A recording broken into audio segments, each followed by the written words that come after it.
You know that moment when your heart drops, not because someone shouted or something broke, but because silence told you everything you needed to know. For me, it was a message, a short text from my mom.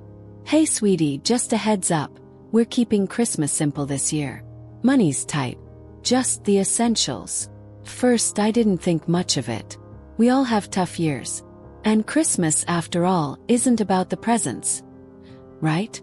But 2 days later, I saw something that shattered that belief.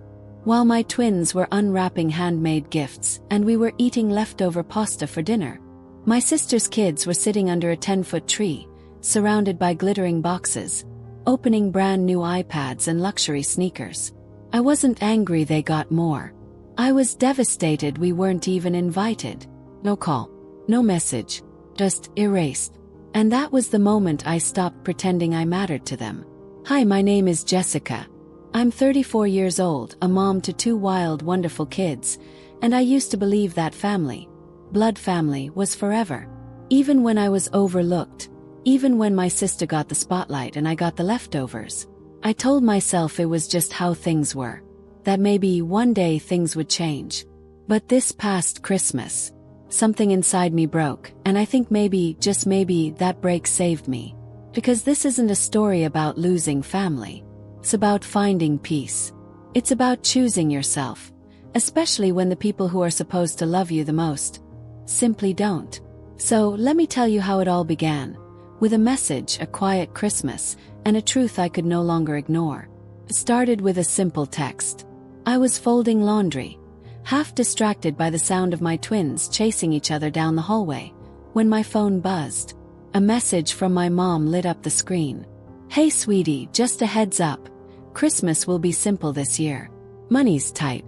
Just the essentials." I stared at it for a long moment, the warm towel in my hands cooling quickly as something in my chest tightened. It wasn't an unusual message. At least not on the surface. My parents had always been practical when it came to holidays. No wild spending, no extravagant gifts. Just family, food, and a quiet night by the fireplace. And I respected that. I even admired it. But something about this message felt different. It wasn't just the words. It was the tone, the quiet finality of it. Like a decision had already been made. Without me. Still, I smiled to myself and typed a quick reply. Of course. No worries at all. The kids will understand. Because what else could I say? My husband and I weren't exactly living large either. We budgeted carefully all year just to make Christmas feel special for our twins, Mia and Lucas. Not with expensive gifts, but with thoughtfulness. Tiny treasures wrapped with love. A new coloring set for Mia. Science kit for Lucas. Nothing over the top, but it always felt magical. So I swallowed my disappointment and went on with my day. After all, Christmas isn't about what's under the tree. It's about who's around it. At least that's what I kept telling myself. Sometimes it's not the loud betrayals that break you. It's the quiet messages. The ones that seem harmless until you realize they were never really meant for you. And that message, that was just the beginning. Because 2 days after Christmas, I would find out that money's tight didn't apply to everyone. Not even close. That night, after the kids were asleep and the house had finally gone quiet, I sat on the couch with a blanket wrapped around my shoulders and let myself remember. Christmas had always been my favorite time of year. Not because of the gifts, but because of what it used to feel like. Growing up, we didn't have much. My dad worked long hours, and my mom made every dollar stretch like magic. Some years, our Christmas tree was a hand-me-down from a neighbor. The ornaments were mismatched, and the star at the top tilted a little to the left. But it was ours. I remember one year, maybe I was 9, my mom sewed me a doll's dress by hand. She wrapped it in a cereal box, tied it with yarn, and I remember thinking it was the most beautiful thing I'd ever opened. We didn't have tablets or designer clothes. We had togetherness. We had storytelling by candlelight when the power went out in a snowstorm. We had laughter over burnt cookies. We had love, or so I believed. And as I sat there in the quiet hum of our little home, I realized something that made my chest ache. I had spent my adult life trying to recreate that feeling for my own kids, believing that my parents valued it the same way I did. But maybe I had just been chasing an illusion. Maybe I had been holding on to a version of Christmas, of family, of love, that only existed in my memory. Sometimes we confuse nostalgia for truth. And when we do, we cling to people who no longer show up the way they used to, because we're holding on to who they once were, not who they've become. I still didn't know it yet, but the version of family I thought I had was about to unravel completely, because just 2 days later, I opened my phone and everything changed. 2 days after Christmas, it was a lazy afternoon. The kids were in the living room, sprawled out on the floor, building Lego castles and giggling over who had the tallest tower. David, my husband, was under the kitchen sink, muttering to himself as he fixed a leaky faucet. And I was on the couch, scrolling through my phone, half distracted, half hoping for some leftover Christmas joy on my feed. That's when I saw it. A photo popped up. Bright, festive, almost too perfect. Best Christmas ever. My sister's caption, right under a picture of my parents' living room. Except, it didn't look like the living room I remembered. There was a brand new Christmas tree, towering white lit, wrapped in golden ribbon. Mountains of gifts spilled out beneath it, wrapped in glittering silver paper and name tags that practically screamed luxury. And right in the center of it all, my nieces, my sister's daughters, tearing into brand new iPads and high-end sneakers like it was a department store photo shoot. Froze. Surely this was from last year, I told myself. Or maybe it was a repost. Some memory she was resharing. But no. Timestamp was fresh. The decorations were this year's trends. The gifts were this year's models. And we, my family, my children, hadn't even been mentioned. Not invited. Not included. Not even acknowledged. While Mia and Lucas opened second-hand books and dollar store puzzles with wide-eyed wonder, their cousins were holding brand new tablets and grinning in matching designer pajamas. And my parents, they were right there in the background of the photo, laughing, celebrating, surrounded by joy. A joy they hadn't shared with us. Sometimes the deepest betrayal comes not from cruelty, but from exclusion, from being erased so gently that, at first, you almost don't notice you're gone. I put my phone down, my hands shaking slightly, and I stared at my children, still laughing, still innocent. They had no idea that someone had chosen not to show up for them. But I knew, and for the first time in my life, I couldn't unsee what I'd just seen, because this wasn't just about presents. It wasn't even just about Christmas. It was about a choice my parents had made. And in the next part of this story, you'll understand why that choice broke something that had already been cracking for years. That night, long after the kids had gone to bed and David was asleep beside me, I found myself sitting on the bedroom floor, holding an old photo album I hadn't touched in years. The edges were worn, the pages stuck slightly from age. And as I turned each one, I saw something I hadn't fully noticed before. But now I could not see. My sister was in the center of every picture, smiling in front of the cake at every birthday, opening the biggest box at Christmas, riding the brand new bike, while I stood beside her on a second-hand tricycle from a garage sale. There was one photo in particular that made my throat tighten. It was from my 10th birthday. She had a dress with sparkles and fresh curls in her hair. I had jeans and a shirt 2 sizes too big. My mom was holding her shoulders, beaming. And me, I was off to the side, half in the frame, half forgotten. And I remembered that day so clearly. I had made the honor roll at school. I was so proud. But they were too busy setting up for my sister's dance recital to notice. Suddenly it all made sense. This Christmas wasn't a one-time mistake. It wasn't about money or planning or timing. It was a pattern, one I had been living in my whole life. Pattern where I was always second. Second in attention. Second in affection. Second in importance. And for years I had made excuses. They're just tired. They didn't mean it. Maybe next time. But there wasn't going to be a next time. Because this time the hurt didn't just stop with me. It landed on my children. And that was the breaking point. The moment you realize the pain isn't a fluke, but a pattern, is the moment you decide whether you'll keep living inside it or finally step out. I closed the photo album that night with trembling hands. Not in anger but in clarity. I wasn't just excluded from Christmas. I had been excluded from something far deeper. My place in their hearts. And what came next wasn't rage. It wasn't revenge. It was something quieter. Something I had never truly given myself before. A decision to choose peace. Even if it meant walking away from the people I once thought would never let me go. The next morning I did something I never thought I'd do. I opened my contacts, scrolled until I saw their names. Mom. And I blocked them. Not in a dramatic rage. Not with shaking hands or angry tears. But with a strange, quiet calm. Like closing the door on a room I'd stood in far too long. Didn't feel like revenge. Felt like relief. For years I had accepted the bare minimum. Birthday text 2 days late. A forgotten school recital. A Christmas budget that only ever seemed to apply to my kids. And each time I told myself the same thing. It's not a big deal. They love you in their own way. You're just being sensitive. But love that hurts again and again is not love you have to keep accepting. That morning, as I stood in my kitchen sipping cold coffee, I looked at my children playing by the window and I realized something. I would never let them feel the kind of small I had spent my life trying to outgrow. And that meant setting boundaries. Even with the people who gave me life. Especially with them. Here's the lesson I wish someone had told me sooner.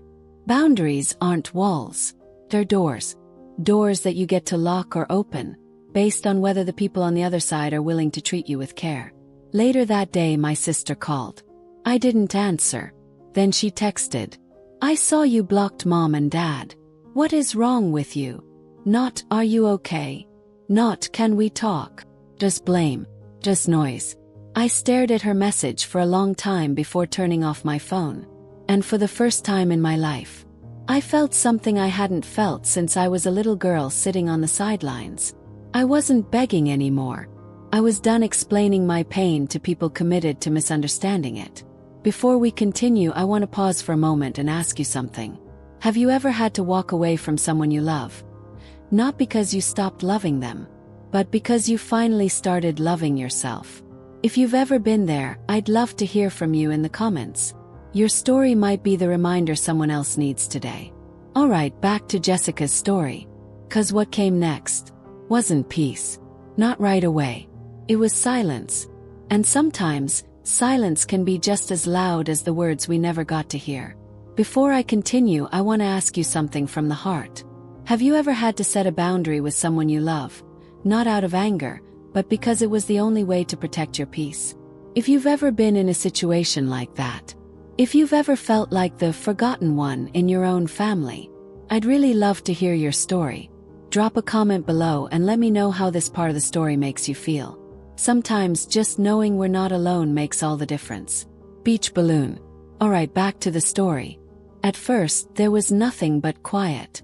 No calls, no text, no attempts to explain or apologize. And then, the guilt started rolling in. Not from my parents, but from everyone else carrying their message for them. My sister sent another text. You're being ridiculous, Jessica. Just Christmas. Mom and Dad didn't mean to hurt you. Then a cousin reached out. Your mom's been crying. She doesn't understand why you're doing this. Then an old family friend messaged me on Facebook, someone I hadn't spoken to in years. Life's too short to hold a grudge. You only get one family. And just like that, I was cast in the role I had never asked for. Problem. The ungrateful daughter. The one who couldn't let things go. No one asked what had happened. No one asked how my kids felt opening 3 gifts from the dollar bin while their cousins unwrapped tablets and designer boots. No one cared that I hadn't even been invited. Instead, they jumped straight to the part where I was the one ruining the family. And here's the thing about guilt tripping and emotional manipulation. It's not always obvious. It doesn't always come with yelling or cruelty. Sometimes it comes dressed in concern. But they love you. You're overreacting.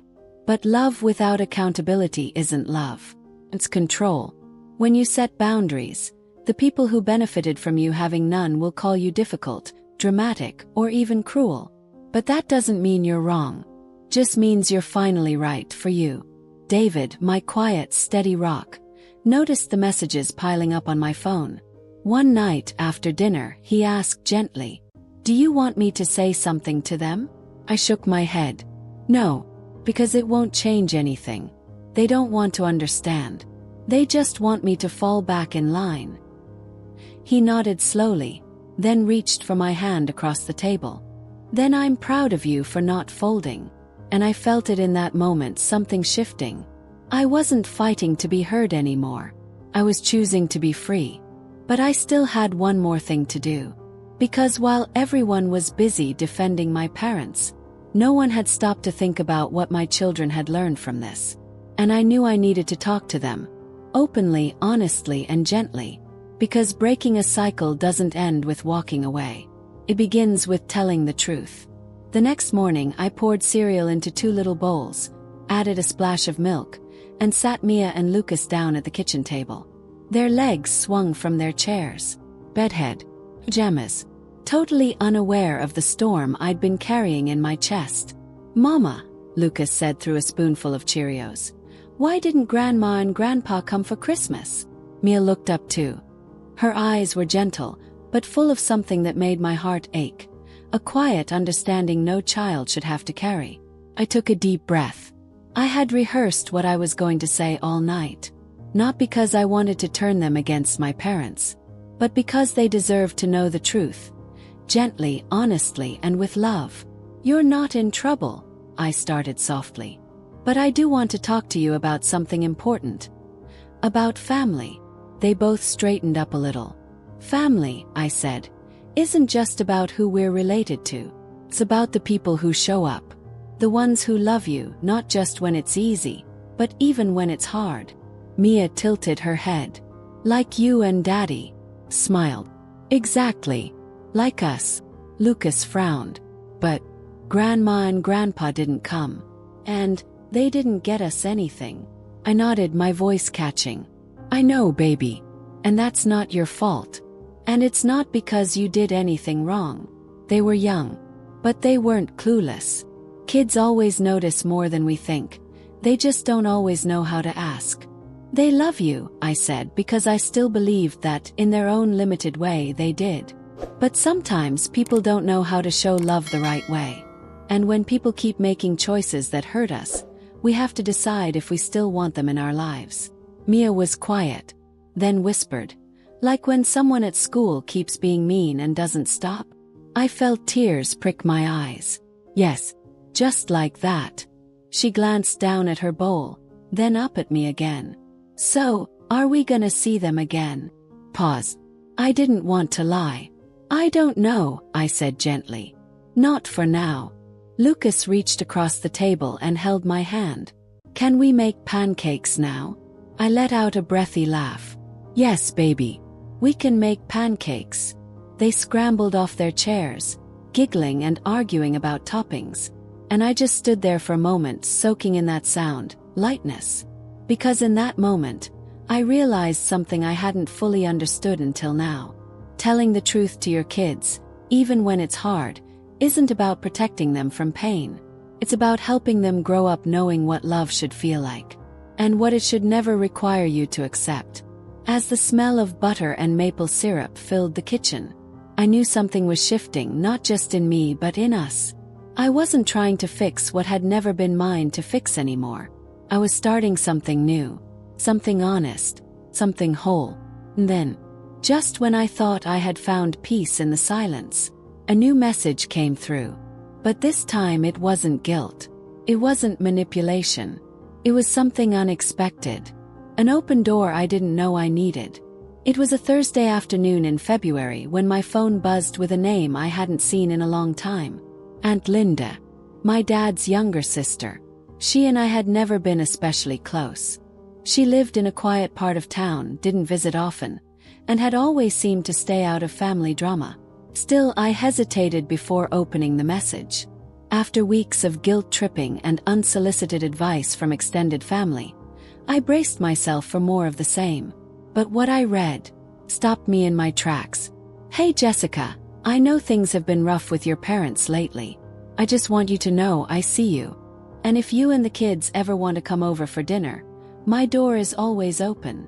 No judgment, no sides, just kindness, hand reaching out." I read the message twice, 3 times, and then I cried. Because sometimes the most healing thing someone can say is simply, "I see you." A few days later, we drove to Aunt Linda's. Her house wasn't big or fancy. The porch light flickered a little, and the welcome mat was frayed at the edges. But when she opened the door, it felt warmer than any place I'd been in months. She bent down and greeted Mia and Lucas like they were old friends.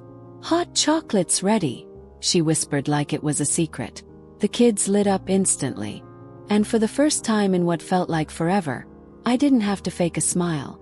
Over dinner, meatloaf, mashed potatoes, and cookies that crumbled in your fingers. Linda never asked what happened. She just let me be. Later, while the kids played board games in the living room with her husband, she sat with me in the kitchen. "I know you probably don't want to talk about it," she said gently, "but I just want you to know.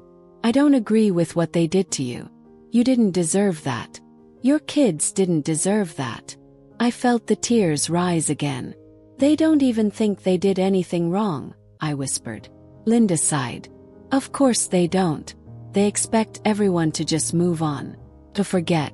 But that's not love, Jessica. That's convenience." She reached over, placed her hand on mine. "And what you're doing now? Choosing peace. Protecting your kids. That's what real love looks like." The lesson I didn't expect to learn that night. Family isn't always blood. Sometimes it's the people who open the door when others shut you out. The ones who sit with you in silence, not to fix but just to be there. As we drove home that night, the kids fell asleep in the back seat, holding their new coloring books from Aunt Linda. David glanced over at me. "You okay?" I looked at him, the faint glow of streetlights flickering across his face, and I smiled. "Yeah," I said softly. "I think I am. Because maybe I hadn't lost family after all. Maybe I had just found the ones who truly deserved to be called that." But healing doesn't happen all at once. And in the days that followed, just when I thought I had closed the door for good, another letter arrived, with my mother's handwriting on the envelope. The letter arrived 4 months after Christmas. I knew that handwriting. Even before I opened the mailbox, I could feel it, tight in my chest like a knot pulling inward. David handed it to me without a word. He didn't need to ask what it was. I stood there for a moment, the envelope in my hand. And then, without opening it, I walked to the kitchen trash can and dropped it in. No drama. No tears. Just peace. He raised an eyebrow. "That easy?" he asked gently. He nodded. "Yeah," I said. "It is. Because for years I believed that family was forever. That no matter how many times I was hurt, left out, overlooked, I had to keep showing up. I told myself that I was the bridge builder, the peacekeeper, the forgiving daughter. But somewhere along the way I realized something important. There is no peace in constantly mending what someone else keeps breaking. I used to think forgiveness had to come with reunion. That healing meant hugging it out and pretending the hurt never happened. But healing isn't pretending. Healing is choosing to let go. Not because they apologized, but because you're done carrying the weight of what they refused to see. Letting go doesn't always look like a final fight. Sometimes it's as quiet as tossing a letter in the trash and choosing yourself instead. After that, I stopped waiting. I stopped checking my phone for one last message. Stopped hoping someone would finally say, "I'm sorry." I wasn't angry anymore. I had spent enough years in anger. Now I just wanted peace. And I had found it. In pancakes with my kids, in quiet dinners with David, in laughter at Aunt Linda's table, in a life I didn't have to fight to be seen in. Spring came early that year. And as the flowers bloomed outside our windows, something bloomed inside me too. I no longer needed their love to feel worthy of love. But even in peace there are echoes. And one of them came quietly, one morning over breakfast, from a voice I wasn't quite ready for. Miss, and her question stopped me in my tracks. It was a quiet Saturday morning. Sunlight spilled through the kitchen windows, warm and soft. I was slicing fruit for the kids' breakfast when Mia, still in her pajamas, looked up from her coloring book. "Mama," she asked, her voice small, "will we ever see Grandma and Grandpa again?" I froze for just a second. That question, the one I knew would come eventually, still caught me off guard. I sat down beside her and tucked a strand of hair behind her ear. "I don't know, sweetheart," I said honestly. "Maybe one day. Maybe not." She nodded thoughtfully, then tilted her head. "Do you miss them?" I looked at her, really looked, and saw the innocence in her question. She wasn't judging. She wasn't accusing. She just wanted to understand. I paused, then answered from the quiet truth I had finally made peace with. "I don't miss them," I said softly. "I think I miss the idea of them, the parents I hoped they'd be. But I love what we have now even more." She smiled a little. "Me too." And just like that I knew she got it, maybe not all of it, but enough. Later that evening I pulled out the old photo albums. One by one I went through each picture, each moment that had once felt like something to hold on to. And one by one I deleted the digital versions from my phone. Not out of anger, not to erase the past, but because I didn't need them anymore. I was no longer trying to rewrite the story. I was finally ready to live a new one. The real gift I gave myself that year. It wasn't a present wrapped in shiny paper. It was the freedom of no longer chasing approval from people who only ever gave it on their terms. I had spent a lifetime trying to be enough for people who couldn't even see me. Now I was building a life where I was more than seen, I was valued. By my husband, by my kids, by myself. That Christmas had started with a quiet message and ended with a quiet truth. You can't make people choose you, but you can choose yourself. And sometimes that's the most powerful thing of all. Thank you so much for staying with me until the end of Jessica's story. It wasn't just about Christmas. It was about realizing your worth, setting boundaries, and finally choosing peace over pain. Sometimes the most powerful thing you can do is stop chasing love from those who only offer it conditionally. Real family shows up, not just with gifts but with love, with presence, with respect. If this story moved you, I'd love to know. What part hit home the most for you? Have you ever had to walk away from someone you thought would always be there? Share your thoughts in the comments. I read everyone, and your story might help someone else feel less alone. If you found meaning in this story, please take a second to like, share, and subscribe to hear more heartfelt stories like this. There's always more to tell, and more healing to find together. Until next time, take care of your heart.